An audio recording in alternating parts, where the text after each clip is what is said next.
हम इंसानों ने अंतरिक्ष में न जाने कितने सारे महत्वपूर्ण मिशंस भेजे हैं, पर लगभग सारे ही मिशनों में अनमैन्ड स्पेसक्राफ्ट यानी कि मानव रहित यान का इस्तेमाल किया गया, जिसमें कोई भी इंसान मौजूद नहीं था। लेकिन अंतरिक्ष में अभी भी एक ऐसी चीज हमारी पृथ्वी से लगभग 420 किलोमीटर की ऊंचाई से चक्कर काट रही है, जिसमें आज या कल नहीं बल्कि 20 सालों से इंसान रहते हैं। उसमें अलग अलग प्रकार के एक्सपेरिमेंट्स किए जाते हैं। मैं बात कर रही हूँ इंटरनेशनल स्पेस स्टेशन यानी कि ISS की। 1984 में अमेरिका के तत्कालीन राष्ट्रपति डोनाल्ड रेगन ने बाकी दूसरे देशों के सहयोग से अंतरिक्ष में एक परमानेंट स्पेस स्टेशन बनाने की बात सामने रखी। इस प्रोजेक्ट की शुरुआत में कनाडा, जापान, ब्राजील और यूरोपियन स्पेस एजेंसी से जुड़े देशों समेत कुल 14 देशों ने भाग लिया। जब 1991 में सोवियत संघ टूटकर बिखर गया, तब अमेरिका ने रसिया को भी ISS से जुड़ने के लिए न्योता भेजा। रसिया ने न्योता स्वीकारा और 1993 में रसिया भी ISS के साथ जुड़ गया। लेकिन ISS के प्रोग्राम को अमेरिका ही पूरी तरह से लीड कर रहा था। अगर आज भी देखें तो ISS की मेंटेनेंस और रिपेयरिंग का ज़्यादातर काम अमेरिका ही संभालता है। इस काम में अमेरिका हर साल करोड़ों रुपए खर्च कर देता है। लेकिन अमेरिका ने इतने सारे देशों के सहयोग के साथ ये स्पेस स्टेशन क्यों बनाया? अमेरिका अकेला भी तो ये बना सकता था। तो देखिए, स्पेस स्टेशन बनाना मतलब कोई लूडो का खेल तो है नहीं, जब मन चाहे कहीं पर भी बैठो और खेलते रहो। स्पेस स्टेशन को बनाना एक बहुत ही कॉम्प्लेक्स प्रोसेस होता है, जिसमें कई उच्चतम स्तर की तकनीकों का उपयोग किया जाता है। एक स्पेस स्टेशन के डिज़ाइन और डेवलपमेंट के काम में ही कई सालों का समय लग जाता है। जब स्पेस स्टेशन को अंतरिक्ष में छोड़ा जाता है, तब वो उसमें भी बहुत ही ज़बरदस्त तकनीकी रूप से अनुभव होने की आवश्यकता होती है, क्योंकि स्पेस स्टेशन को किसी सैटेलाइट की तरह बस एक ही बार में रॉकेट से लॉन्च करने का काम नहीं होता है, बल्कि स्पेस स्टेशन के हर एक मॉड्यूल को, हर एक पुर्जे को कई महीनों के अंतराल में बारी बारी से अंतरिक्ष में ले जाना पड़ता है और हर पुर्जे को बड़े ही बारीकी और सटीकता से जोड़ना पड़ता है।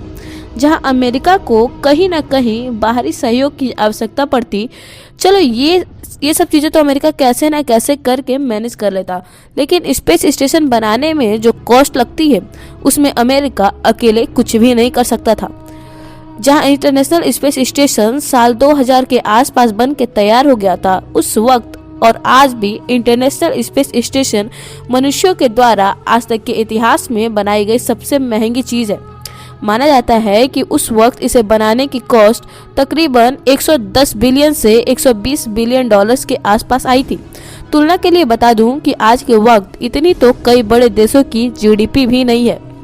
आपकी जानकारी के लिए बता दूं कि ISS को 2011 में ही सेवा से निवृत्त यानी कि रिटायर किया जाने वाला था, पर इसे अब 2023 तक ऑपरेशनल रखने का तय किया गया है।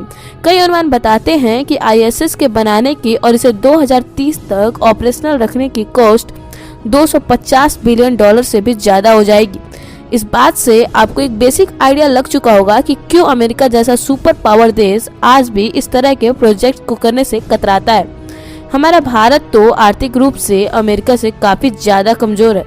हमारे लिए तो इतनी बड़ी चीज़ को सोचना भी एक बड़ी चुनौती को टैकल करने के बराबर हो जाता है। पर हमारे वैज्ञानिकों के पास एक ऐसा कला है जो शायद दुनिया के किसी भी देश के पास नहीं है, जिस कला से कोई भी चीज़ कम खर्चा और बेहद सटीकता से बनाई जा सकती है। ये कला हर भारतीय की शान है, जिसे हम जुगाड़ कहते हैं। सुनने में थोड़ा अटपटा लग रहा होगा, लेकिन याद रखिए, इसी कला की मदद से हमारी अंतरिक्ष एजेंसी ISRO के वैज्ञानिकों ने हमारा मंगल मिशन, जो एक वक्त पर असंभव सा लग रहा था क्योंकि उस समय बजट ही बहुत ज़्यादा कम था, उसे हॉलीवुड की मूवी ग्रेविटी के बजट से भी कम बजट में पूरी तरह सफलतापूर्वक लॉन्च किया और मंगल की कक्षा यानी ऑर्बिट में पहुंचा दिया।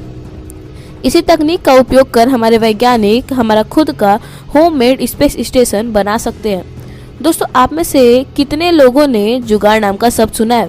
और ऐसा कौन सा काम है जिसे आपने जुगाड़ से किया है? हमें कमेंट करके ज़रूर बताइएगा, क्योंकि मैं बचपन से ही एक अंतरिक्ष प्रेमी हूँ और रोज़ रात को टिमटिमाते तारों को देखती हूँ। उन तारों में मुझे कभी कभी एक टूटे तारे जैसी चीज आगे बढ़ती दिखाई देती थी। मुझे पता था कि वो ISS है, पर मुझे खुशी नहीं होती थी कि मैंने ISS को डिटेक्ट कर लिया, बल्कि मुझे लगता था कि कब हमारे भारत का अपना स्पेस स्टेशन होगा जिसे हम भी ISS ही बुलाएंगे, पर इंटरनेशनल स्पेस स्टेशन के रूप में नहीं, बल्कि इंडियन स्पेस स्टेशन के रूप में। लेकिन जब 2019 में इसरो चीफ ने ये बात पूरी दुनिया को बताई कि इंडिया अपना स्पेस स्टेशन बनाएगा, तब मेरी खुशी 7वें आसमान पर पहुंच गई थी। कुछ समय पहले ही इसरो चीफ के सिवन के साथ ही यूनियन मिनिस्टर भी कंफर्म कर दिया है कि गगनयान मिशन के होते ही 2030 तक इंडिया अपना स्पेस स्टेशन लॉन्च कर देगा। साइंस के हिसाब से हमारे स्पेस स्टेशन ISS की तुलना में बहुत ही छोटा होगा, पर स्पेस स्टेशन ही किसी देश के पास होना बहुत बड़ी बात होती है, क्योंकि दुनिया में आज तक सिर्फ 3 ही देश हुए हैं जिन्होंने अपने खुद के दम पर स्पेस स्टेशन बनाया है। पहला देश है रसिया। रसिया ने दुनिया का पहला स्पेस स्टेशन बनाने के साथ साथ सबसे ज्यादा स्पेस स्टेशन बनाए हैं। दूसरा देश है अमेरिका, जिसने स्काईलैब नाम का अपना स्पेस स्टेशन बनाया था, और तीसरा है चाइना। हाँ, मुझे पता है कि बहुत सारे लोगों के मन में अब ये सवाल उठ रहा होगा कि क्या चाइना का भी स्पेस स्टेशन है, लेकिन मैं आपको बता दूं कि वो अभी पूरी तरह से कंप्लीट नहीं हुआ है और इसी साल के अंत तक चाइना अपने स्पेस स्टेशन का काम पूरा कर लेगा। ऑलरेडी चाइना ने स्पेस स्टेशन के मॉड्यूल्स और पुर्जे अंतरिक्ष में रॉकेट की सहायता से ले जाना शुरू भी कर दिया है। कहा जा रहा है कि चाइना का स्पेस स्टेशन ISS से साइज में 1:5 होगा, मतलब इसे बनाने की कॉस्ट लगभग 20 से 30 बिलियन डॉलर्स के आसपास लगने वाली है। तुलना में अगर हमारी इंडियन स्पेस स्टेशन की बात करें तो हमारा स्पेस स्टेशन चाइना के स्पेस स्टेशन से छोटा होगा।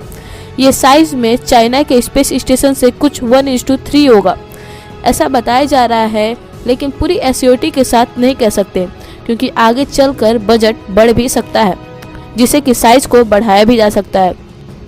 पर कहा जा रहा है कि हमारे स्पेस स्टेशन को बनाने की लागत यही कोई 10 से 15 बिलियन डॉलर्स आकी गई है।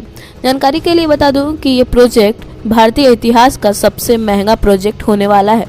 कई सारे लोग ये सोचते हैं कि इतने सारे पैसे खर्च करके स्पेस स्टेशन बनाया तो जाता है, पर इसका असली मकसद क्या होता है, इसका उपयोग किन चीज़ों में होता है।